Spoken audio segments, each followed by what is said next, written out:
Salut, comme tu peux le voir, mon visage redevient normal. Merci beaucoup. Parce que hier, quand je suis rentré du dentiste, mes chiens m'ont appelé et ils ne pouvaient pas me reconnaître. C'était vraiment mauvais. En tout cas, je voulais juste dire merci. Merci pour la résonance sur mes dernières vidéos. Merci pour les explications sur notre problème. Merci pour la grosse facture du vétérinaire que nous avons. Et merci au fait que tant d'entre vous aident. Je pense que ces conversations spontanées, complètement détendues et naturelles, aident beaucoup. Elles nous aident à clarifier nos points de vue et pour que vous puissiez mieux nous comprendre. Merci de regarder. Abonnez-vous à notre chaîne pour voir plus de vidéos.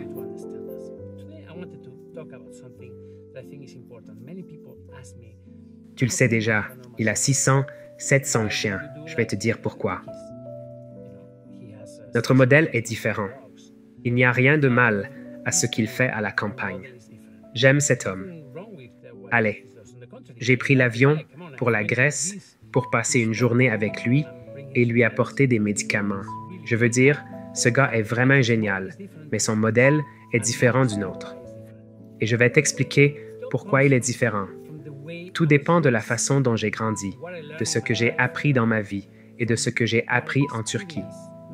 Cette organisation a commencé en Turquie, un endroit connu pour les pires refuges pour animaux que tu puisses imaginer. Quand je suis arrivé là-bas et que j'ai vu tellement de chiens dans la rue, j'ai essayé de comprendre le problème. Il m'est devenu clair qu'une partie du problème était le système des refuges pour animaux en Turquie. Ce n'était pas un refuge. C'était un camp de concentration pour chiens avec des centaines, parfois des milliers de chiens, vivant dans des conditions terribles, sans aucun soin vétérinaire. N'oublie pas ça. C'était comme des stations de la mort, quelque chose de terrible et d'horrible. À cette époque, j'ai rencontré un très gentil Britannique, Robert Smith. Robert Smith est devenu mon mentor et il m'a appris tout ce que je sais jusqu'à présent. Il m'a fait comprendre que les refuges pour animaux faisaient partie du problème. Ils étaient des camps de concentration pour chiens qui n'avaient jamais d'impact sur le problème en Turquie où il y avait tant de chiens dans les rues. La solution à cela était de stériliser et de les relâcher. Quand je suis retourné en Espagne, je n'ai pas ouvert un parc animalier, ni un propre camp de concentration pour chiens. À la place, j'ai construit une maison pour eux, une vraie maison, une maison de transition. Je l'appelle un centre de sauvetage. C'est pourquoi nous ne l'appelons pas un parc animalier, mais pour que vous compreniez, c'est un centre de sauvetage. Et ce que fait le zoo, la grande maison, comme on l'appelle maintenant, c'est de servir de maison de transition pour eux. Après le traitement, après le sauvetage, ils y vont et restent aussi longtemps que nécessaire, jusqu'à ce qu'une famille soit trouvée. Pendant ce temps, ils reçoivent tous les types de services, réhabilitation, physiothérapie, piscine, et le plus important est la convivialité humaine. Il y a des gens qui prennent soin des animaux, mais ils ne sont pas stockés comme dans des abris. J'ai vu tellement de choses étranges. Non, non, non. Là-bas, nos chiens sont libres. Ils interagissent entre eux. Ils interagissent avec nous tous. Je veux dire, c'est une vie de famille. Et ça, tu le vois dans nos vidéos. Je pense que nos vidéos de la grande maison sont claires. Tu vois des chiens heureux. Tu vois des chiens qui jouent. Tu vois des chiens dans la piscine. C'est génial. C'est vraiment un endroit incroyable. Ça coûte beaucoup plus cher que d'ouvrir un camp de concentration pour chiens, de le remplir de chiens et de n'avoir jamais la possibilité de leur trouver des foyers. Parce qu'il y a tellement de choses que je ne peux même pas faire une bonne vidéo. Et puis, il y a la question de la responsabilité. Je n'arrêtais pas de penser au dimanche matin, allongé dans mon lit, qu'il se peut que 4 ou 5 de nos chiens soient morts dans le refuge, parce qu'il y a eu une bagarre pendant la nuit. Et c'est quelque chose que j'ai vu si souvent dans les zoos en Turquie, dans les zoos en Espagne, c'est une réalité. Ces chiens ne sont pas bien protégés, ils ne sont pas bien logés. Ce n'est pas une vie normale pour eux. J'ai vu tellement de chiens attachés à des arbres ou des murs. Des chiens dans un espace qui n'est même pas adapté pour eux. J'ai tout vu. Et ce n'est pas le genre de vie que je voulais pour nos chiens. Ce n'est pas non plus le genre de vie que je voulais pour moi-même et pour les gens de mon équipe. Nous ne faisons pas cela. À la place, nous avons créé un système beaucoup plus coûteux plus facile à gérer et qui rend tout le monde heureux. Surtout les chiens. C'est pour ça que nos chiens vivent si vieux, parce qu'ils sont sauvés. Beaucoup d'entre eux ne pouvaient pas trouver de foyer, car ils étaient paralysés, incontinents et avaient de sérieux problèmes qui rendaient une adoption très improbable ou complètement impossible. Comme Dickens, allez, nous avons essayé de lui trouver un foyer. L'un a échoué, l'autre n'est pas venu. Nancy. Un chien qui se lève et tombe. Impossible. Mais chez nous, dans l'environnement que nous pouvons vous offrir, ils ont une vie merveilleusement remplie, pleine de qualité de vie. Ces gars, je veux dire, ils ont une vie incroyable. Vraiment, vraiment incroyable. Je ne pourrais pas les mettre dans un zoo normal. Et comment vais-je vous montrer ça? Vous connaissez Nancy, Dickens, Dorian, Jordan. Vous les connaissez par leurs prénoms. Vous ne le feriez pas si j'avais 700 chiens. Vous ne me regarderiez même pas si vous voyiez que je ne m'occupe pas bien de mes chiens. Comment puis-je demander de l'aide si je ne suis même pas capable d'offrir un bon environnement de vie aux chiens que nous accueillons? Vous comprenez? Cette maison, ce centre de sauvetage, ce qu'est Let's Adopt, c'est mon travail, ma mission de vie. Ça devait être parfait. Ça ne pouvait pas être autrement.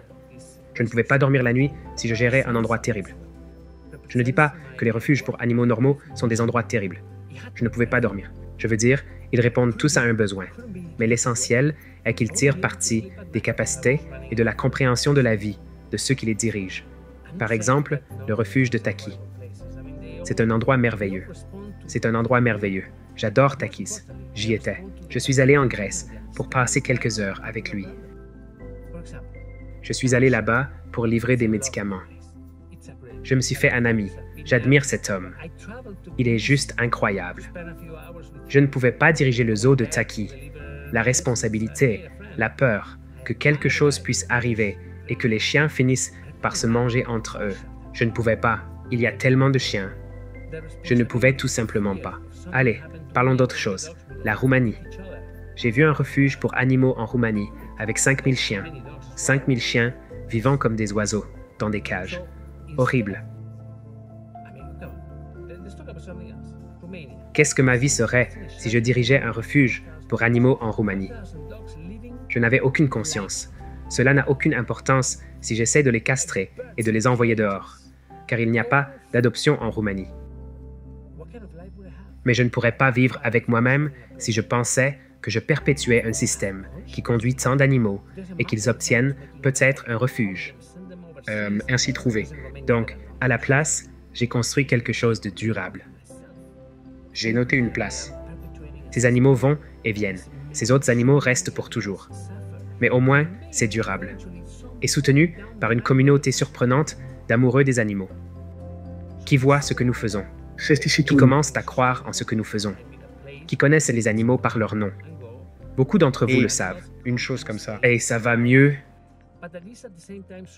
La prochaine fois que quelqu'un me demande pourquoi tu n'as qu'un refuge pour animaux, Allez, tu n'as que 40 chiens. non, nous avons au moins 40 chiens. Mais ils vont et viennent. Ils vont et viennent. C'est bien mieux que de garder 700 chiens toute leur vie sans aucune chance d'adoption, où la seule solution est d'agrandir le camp de concentration. Non. Ce n'est pas nous. Ce n'est pas nous.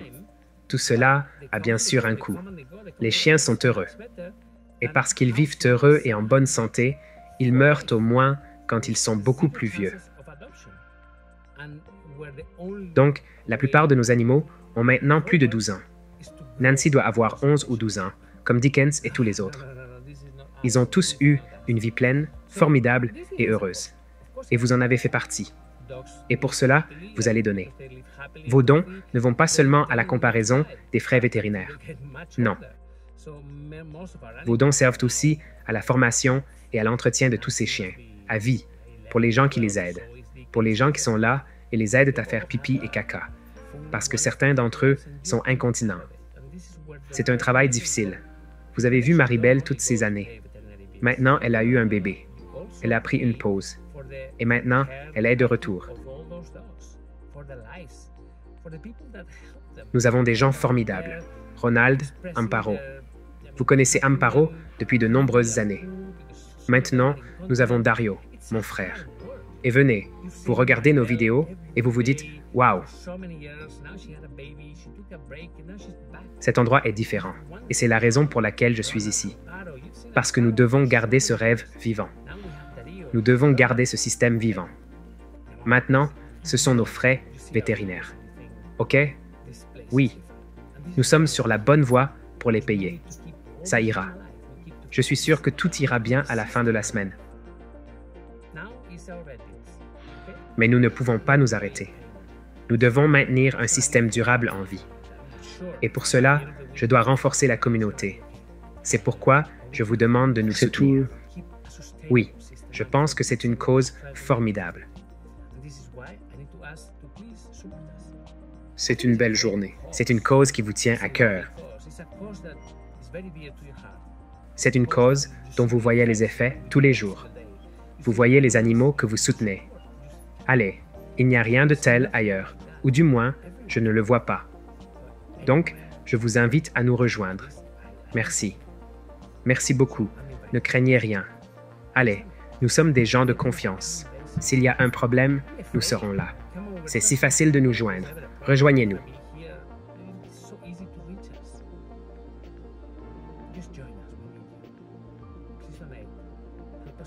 Aidez-nous à gérer cet endroit magnifique, cette grande maison et cette organisation. Merci beaucoup.